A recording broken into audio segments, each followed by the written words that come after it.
Idli தோசைக்கெல்லாம் set ஆகிற மாதிரி சூப்பரான டேஸ்ட்டில் ஒரு அருமையான சட்னி எப்படி செய்யலாம் அப்படின்னு தான் நம்ம இன்னைக்கு பார்க்க போகிறோம். அதுக்கு முன்னாடி இப்போ தான் என்னோட வீடியோவை நீங்கள் ஃபஸ்ட் டைம் பார்க்குறீங்களா, ப்ளீஸ் லைக் அண்ட் சப்ஸ்கிரைப் பண்ணிடுங்க. அப்போ தான் வீடியோ போடுற எனக்கும் கொஞ்சம் என்கரேஜிங்காக இருக்கும்.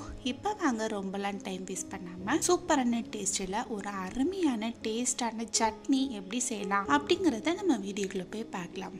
வெல்கம் டு சாஜி சமையல். ஃபர்ஸ்ட் இந்த சட்னி பண்ணுறதுக்கு ஒரு கடாய் எடுத்து வச்சுக்கலாம். அதில் ஒரு 3 ஸ்பூன் அளவுக்கு எண்ணெய் சேர்த்துக்கோங்க. எண்ணெய் நல்லா காஞ்சதும் இதில் ஒரு 3 ஸ்பூன் கிட்ட கடலைப்பருப்பு, ஒரு 10 பல் பூண்டு, ஒரு 15 போல மிளகாய் வத்தல் எடுத்து வச்சிருக்கேன். இது எல்லாத்தையும் போட்டு நல்ல சிம்ல வச்சு நல்ல பொன்னிறம் ஆகிற வரைக்கும் வறுத்து விட்டுக்கரலாம். இப்போ பாருங்க, நம்ம போட்ட 3 பொருளுமே சூப்பரா வறுத்து வதங்கி வந்துருச்சு. ரொம்ப தீய விட்டுறக்கூடாது, அப்புறம் சட்னியோட டேஸ்டே நமக்கு மாறி போயிடும். இந்த டைம்ல இதுல நான் இன்னைக்கு ஒரு 5 கிட்ட தக்காளி பழமா பார்த்து எடுத்து வச்சிருக்கேன். அதை இதுல சேர்த்துக்கரலாம். அடுத்து தக்காளி நல்லா வதங்குறதுக்கு தேவையான அளவு உப்பும் போட்டு மிக்ஸ் பண்ணி விட்டுக்கோங்க.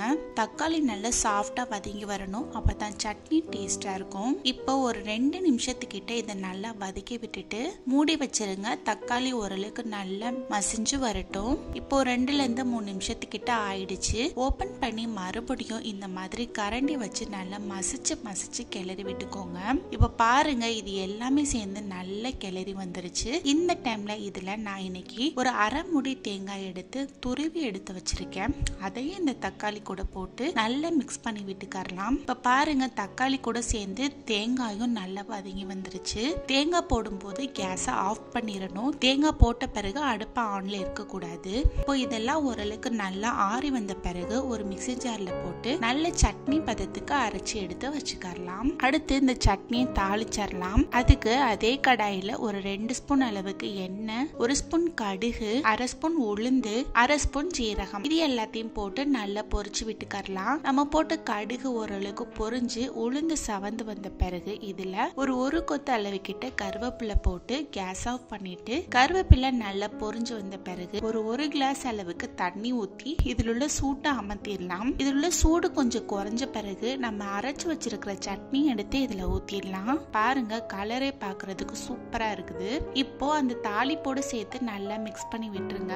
சூப்பரான டேஸ்ட்ல இருக்கும். 2 இட்லி சாப்பிட்ற இடத்துல 10 இட்லி கூட சாப்பிடுவீங்க. அந்த அளவுக்கு ஒரு அருமையான டேஸ்ட்ல இருக்கும். கண்டிப்பா நீங்களும் ட்ரை பண்ணி பார்த்துட்டு எப்படி இருந்தது அப்படிங்கறத கமெண்ட் பாக்ஸ்ல கமெண்ட் பண்ணுங்க. ரொம்ப டேஸ்டான சூப்பரான இந்த சட்னி உங்களுக்கு பிடிச்சிருந்ததுன்னா லைக் பண்ணுங்க, ஷேர் பண்ணுங்க, சப்ஸ்கிரைப் பண்ணுங்க. அப்படியே பக்கத்துல இருக்கிற பெல் ஐகானை கிளிக் பண்ணுங்க. தேங்க்ஸ் ஃபார் வாட்சிங்.